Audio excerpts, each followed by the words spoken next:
Thailand और Cambodia के बीच सरहद पर पिछले 2 दिनों से जबरदस्त सैन्य झड़प चल रही है। राइफल, आर्टिलरी से लेकर ड्रोन और फाइटर प्लेन तक का इस्तेमाल किया जाने लगा है। लाखों बेगुनाह लोग इस बमबारी की दहशत से घर द्वार छोड़कर पलायन करने को मजबूर हैं।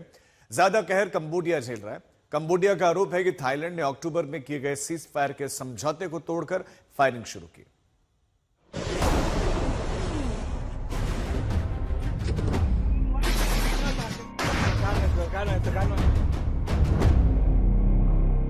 कंबोडिया के जंगलों पर थाईलैंड के बॉम्बर्स ने बारूदों की ऐसी बारिश की है कि पूरा जंगल धुआं धुआं हो गया।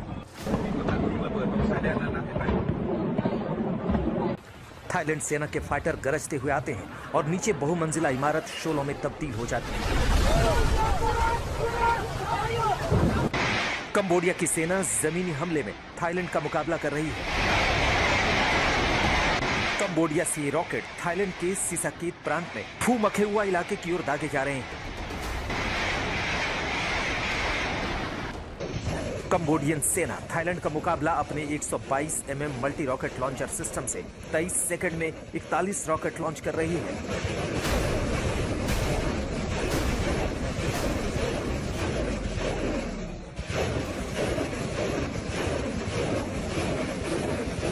थाईलैंड आरोप लगा रहा है कि कंबोडियन फौज उद्दार मियांचे जैसे आम लोगों की बस्तियों और रिहायशी इलाकों में छिपकर थाईलैंड के सिसाकेत इलाके में B-21 रॉकेट अटैक्स कर रही है।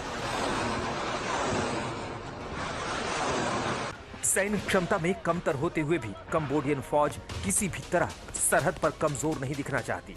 चारों ओर धमाकों की आवाज के बीच ये कंबोडियाई फौज धुआंधार फायरिंग कर रही है और इसके साथ पड़ा है वो मेडिकल किट जो जापान से ऑफिशियल डेवलपमेंट एंड प्रोग्राम के जरिए कंबोडिया को दान में मिली थी।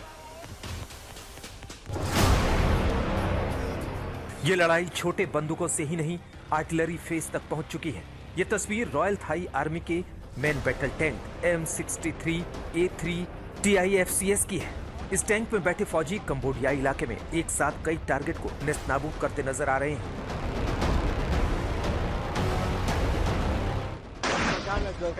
और कंबोडिया के जिन उद्दार इलाके से थाईलैंड पर रॉकेटों की बौछार हो रही है, उसके मुकाबले थाईलैंड ने आर्टिलरी का मुंह खोल रखा है।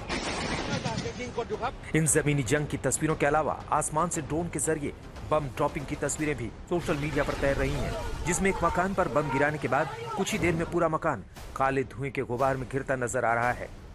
थाईलैंड सेना का कहना है कि वैसे ठिकाने हैं जहां से कंबोडिया की सेना उनके ऊपर वार कर रही है। थाईलैंड की सेना सरहद पर लगातार आगे बढ़ते हुए कंबोडियाई इलाकों तक पहुंच रही है, जिसमें थाई सेना ने दावा किया है कि खोकसुंग जिले में जिस घर से कंबोडियन सैनिक हमले कर रहे थे, वहां बड़ी मात्रा में हथियारों को जब्त किया गया है। थाईलैंड की सेना के बुराफा टास्क फोर्स ने रेड करके ये बरामदगी का दावा किया है।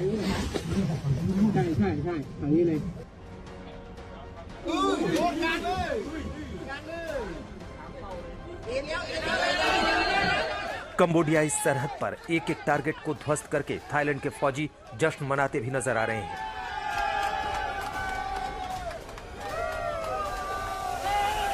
आज तक ब्यूरो। थाईलैंड और कंबोडिया के बीच में 2 प्राचीन मंदिरों पर कब्जे को लेकर यह लड़ाई शुरू हुई थी और अब हालात बिगड़ते जा रहे हैं। 2 दिनों की लड़ाई में कंबोडिया ने आरोप लगाया कि एक बच्चे समेत 10 लोगों की जान थाईलैंड की सेना ने ली है। कंबोडिया के रक्षा मंत्रालय के प्रवक्ता की ओर से बताया गया कि थाईलैंड ने कंबोडिया के 4थे और 5वें मिलिट्री रीजन में हमले किए।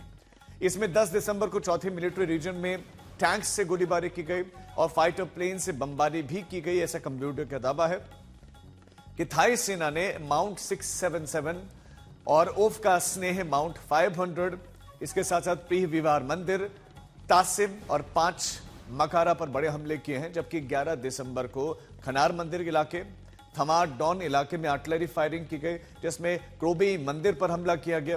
कंबोडिया ने 5वें रीजन मिलिट्री जोन में चौकचे गांव, ड्रोन वाली हैट गांव, मलाई कम्यून, बनते मीनचे प्रांत में थाई सेना की घुसपैठ का दावा किया है, जबकि थमारदा और इसके साथ साथ उफ्लोक डोमरई पर ड्रोन बॉम्बिंग करने के भी आरोप लगाए गए। कंबोडिया ने कहा कि थाईलैंड ने प्राइमरी स्कूल पर 155 mm आर्टिलरी फायरिंग की है। तो थाईलैंड कंबोडिया जंग के चलते कंबोडिया के सरहदी इलाकों में हालात ये हैं कि हजारों हजार तादाद में लोग अपनी जान बचाने के लिए अब इधर उधर भागते हुए नजर आ रहे हैं। आपको तस्वीरें दिखाते हैं।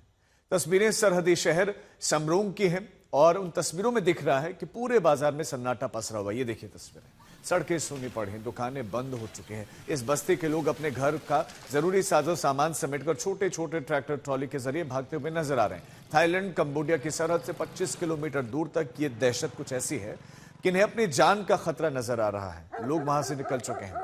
ये खतरा कितना असली है वो सोशल मीडिया पर वायरल हो रही इन तस्वीरों से आप अंदाजा लगाइए। ये कंबोडियन सरहद पर लगते हुए इलाके की तस्वीर है जहां पर चारों ओर सिर्फ धमाके ही धमाके सुनाई दे रहे हैं। इन धमाकों के बीच में दहशत के मारे एक परिवार ने नाले में जो है छिपने को वो मजबूर हैं।